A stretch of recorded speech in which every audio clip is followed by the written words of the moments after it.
A paz do Senhor a todos os irmãos, aqui é a irmã Daiane. Hoje vamos trazer mais um ensino espiritual.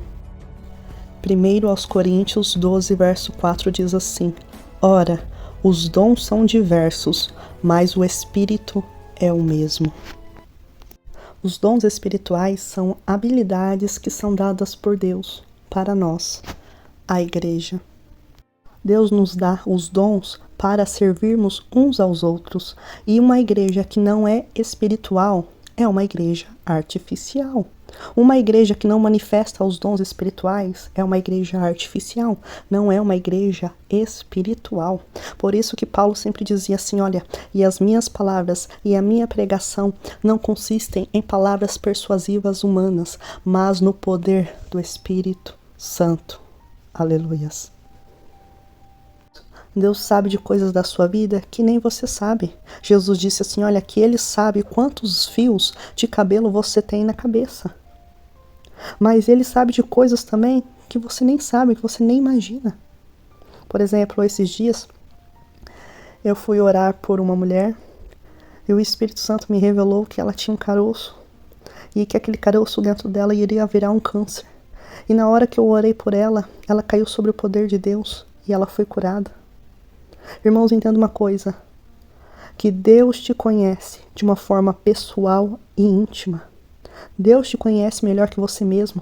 Por isso que Paulo diz aos Coríntios que um dia nós iremos conhecer todas as coisas, como somos plenamente conhecidos, ou seja, ele dá o exemplo de que nós vamos conhecer tudo.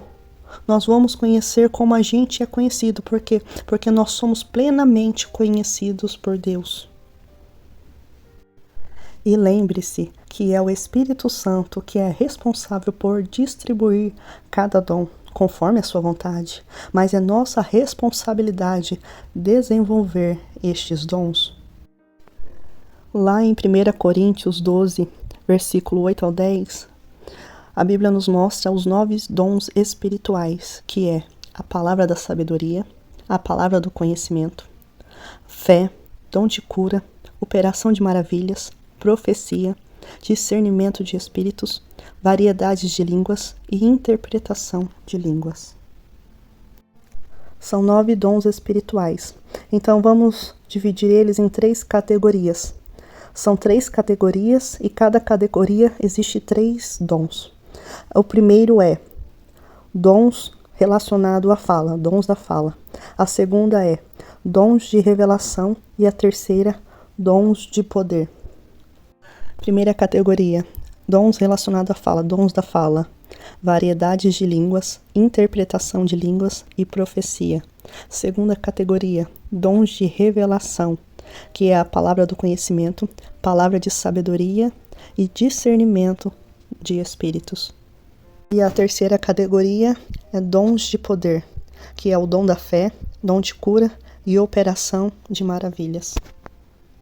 Irmãos, isso é apenas uma forma de organizar para que você entenda quais são os 9 dons espirituais. E se Deus permitir, eu estarei falando de pouco a pouco de cada um desses dons. Amém? Os dons, irmãos, eles não cessaram com os apóstolos. Os dons continuam, porque o Espírito Santo ainda está na terra e ele que distribui os dons. Os dons são essencial para a vida da igreja, porque uma igreja que não é espiritual é uma igreja artificial, porque os dons do Espírito é o gerador de energia de uma igreja. Irmãos, tem certos dons que você precisa ter cuidado ao se mover nesses dons. Cuidado para não criar altas expectativas. Irmão, cuidado, por quê? Porque quando nós nos movemos por meio de expectativas, muitas das vezes nós não percebemos a maneira simples que Deus está se movendo. Por exemplo, lembra de Naamã? Quando ele vai para Israel, por quê? Porque ele ouviu dizer que Eliseu poderia ser um instrumento de cura para ele. E quando ele chega então na casa de Eliseu, Eliseu nem vai atender ele, nem vai até lá no portão receber ele. Apenas manda o menino dar o recado dizendo, olha, vai até o Jordão e dá 7 mergulhos e você será curado. Irmãos, Naamã ficou inconformado com isso. Naamã ficou inconformado com essa resposta. Por quê? Porque ele havia criado uma expectativa. E ele disse assim, eu achava. Viu, irmãos? Cuidado com o que você acha. Aí Naamã diz assim, eu achava que um homem de Deus viria e colocaria a mão sobre mim e invocaria o seu Deus. Por quê? Porque ele já tinha um filme na sua cabeça de como as coisas iam ser. Mas o profeta apenas manda ele mergulhar 7 vezes no Rio Jordão. Cuidado, irmãos, com as expectativas que você cria na sua cabeça. Porque muitas das vezes Deus vai fazer de forma simples. Mas muitas das vezes você cria tanta coisa na sua cabeça. Não, Deus tem que agir assim, Deus tem que fazer assim. E às vezes não acontece como você imagina. Às vezes não acontece conforme a sua expectativa. Você acaba se frustrando. Ou você acaba enterrando o dom. Não, irmão. Deixa Deus agir, deixa Deus conduzir. A maioria das vezes Deus vai se mover de forma simples. Você apenas tem que estar atento à voz do Espírito Santo. E Naamã estava com uma expectativa muito grande. Mas o profeta nem o recebeu. E Naamã, naquele momento, ele quis ir embora. Mas entenda, irmãos, Naamã não veio de um outro bairro. Naamã não veio da cidade vizinha. Naamã veio de outro país. E naquela época, a locomoção e o transporte não é como o nosso dia. A locomoção e o transporte não é como o nosso dia de hoje. Agora imagina os criados. Eles devem ter pensado, nossa, nós fizemos toda essa viagem para nada. Aí quando Naamã diz, vamos voltar embora. Aí um deles diz assim, meu senhor, se o homem de Deus te pedisse algo difícil para fazer, o senhor não faria?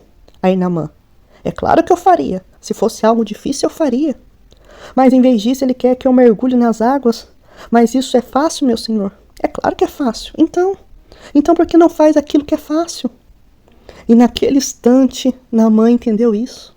E ele disse, é verdade, eu vou fazer. Ele decidiu então fazer a coisa simples. E funcionou. E ele foi curado, ele recebeu a sua cura. Irmãos, tem muita gente desistindo ou abortando o sobrenatural de Deus. Porque na cabeça dele tudo que tinha que ser mais mirabolante e mais complexo do que deveria ser.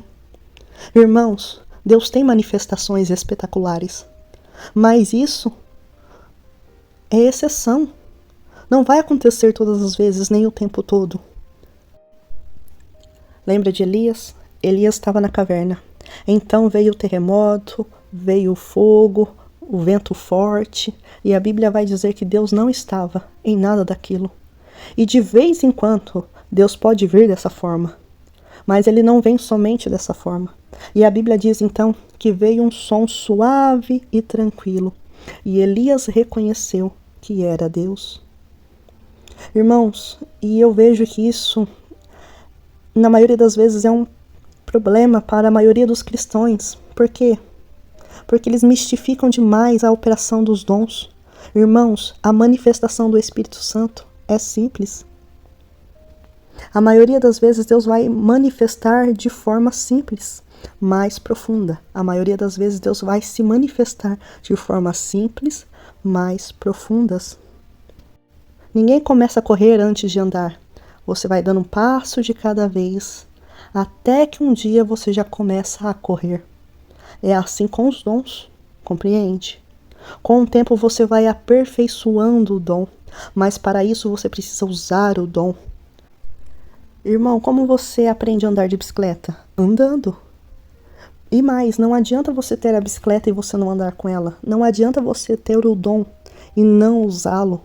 Porque quanto mais você usá-lo, mais você exercitar o dom, melhor você ficará ao usar o dom. Melhor você manifestará o poder do dom. Então, irmãos, vamos exercitar os dons para a glória de Deus, para que o nome do Senhor seja exaltado. Por quê? Porque dele e por ele e para ele são todas as coisas. Deus seja louvado sempre. Apenas se disponha a fazer a obra de Deus e a usar os dons que Deus te deu. Irmãos, é chegado o tempo de nós termos uma comunhão com o Espírito Santo, Paulo sabia disso, por isso que Paulo escreveu dizendo que a graça do nosso Senhor Jesus, o amor de Deus e a comunhão com o Espírito Santo sejam com todos vocês. Foi por isso que Jesus disse também: não vos deixarei órfãos, enviarei o Consolador, e ele vos ensinará todas as coisas. Mas eu acho, irmãos, muito interessante o que aconteceu com as últimas palavras que Jesus falou quando ele estava crucificado na cruz, quase morrendo. Jesus estava ali e quem estava com ele? Apenas Maria e João. Então Jesus olha para Maria e diz assim: mulher, aí está o seu filho. Ele olha para João e diz: João, aí está sua mãe. Irmãos, e é isso. É isso que os católicos não entendem. Os católicos não entendem essa revelação. Deixa eu te perguntar uma coisa. Maria é mãe de Jesus? Sim, Maria é mãe de Jesus. Mas Maria é mãe de Deus? Não. Maria não é mãe de Deus. Maria foi apenas mãe de Jesus. Maria apenas gerou Jesus, o Jesus 100% homem. Por quê? Porque a Bíblia diz que Jesus deixou toda a sua glória, o seu poder e veio aqui em carne. Como homem, quando Jesus estava na terra, ele mesmo disse que o Filho do Homem veio para salvar aqueles que estavam perdidos. Ou seja, Jesus, quando esteve aqui na terra, ele foi 100% homem. Então Maria foi mãe de Jesus 100% homem. Durante 33 anos e meio, Maria foi mãe de Jesus 100% homem. E Jesus deixou isso bem claro quando Jesus olhou para ela e diz assim: mulher, ele não disse mãe, ele disse mulher. Mulher, aí está o seu filho. Por quê? Porque a partir daquele momento ela não seria mais mãe dele. Porque a partir daquele momento ele ia voltar para o seu estado original de ser 100% Deus. Ele estava morrendo. Por isso que ele disse: mulher, aí está o seu filho. Porque a partir daquele momento ele ia se tornar 100% Deus. Aleluias. Por isso que nós não oramos para Maria, por isso que nós não rezamos para Maria, porque Maria nunca foi e nunca vai ser mãe de Deus. Maria foi mãe de Jesus 100% homem durante 33 anos, mas Maria não é mãe de Deus. Aleluias. Ei, irmão, é Jesus, irmãos, por isso que ele é digno de toda honra, de toda glória, de todo louvor, porque ele veio aqui e se fez homem para nos salvar, para nos reconectar novamente para com o Pai. Aleluia. E depois que ele ressuscitou, foi-lhe dado todo o poder que existe nos céus e na terra. Jesus, irmãos, Jesus é o caminho, a verdade e a vida. E Jesus não nos deixou órfãos, ele deixou o Consolador, o Espírito Santo. Irmãos, é o Espírito Santo que vai te ensinar a usar os dons. É o Espírito Santo que vai te ensinar todas as coisas. Então, nessa hora, venha ter um relacionamento verdadeiro com o Espírito Santo. Busque conhecer mais o Espírito Santo, que ele vai te ajudar. Ele vai te guiar, ele vai te conduzir. Aleluias. E lembrando que é o Espírito Santo que é responsável por distribuir cada dom, conforme a vontade dele. Mas é nossa responsabilidade desenvolver os dons. E isso, com certeza, irmãos, não é uma tarefa fácil. Requer muita renúncia, muita oração, muitos jejuns. Mas lembre-se, vale a pena. Vale a pena. Porque Deus nos fez uma promessa dizendo que aquilo que os olhos não viram, que o ouvido não ouviu e que nunca jamais subiu no coração do homem é o que Deus tem preparado para aqueles que o amam. Então, nesta última hora, venha usar os dons. Não queira chegar diante de Deus com as mãos vazias. Os dons são ferramentas que Deus te dá para ajudar as pessoas, ajudar o próximo. Então, use os dons para ajudar, para ministrar e para manifestar o poder de Deus. Aleluias. Deus abençoe a todos. Até o próximo vídeo.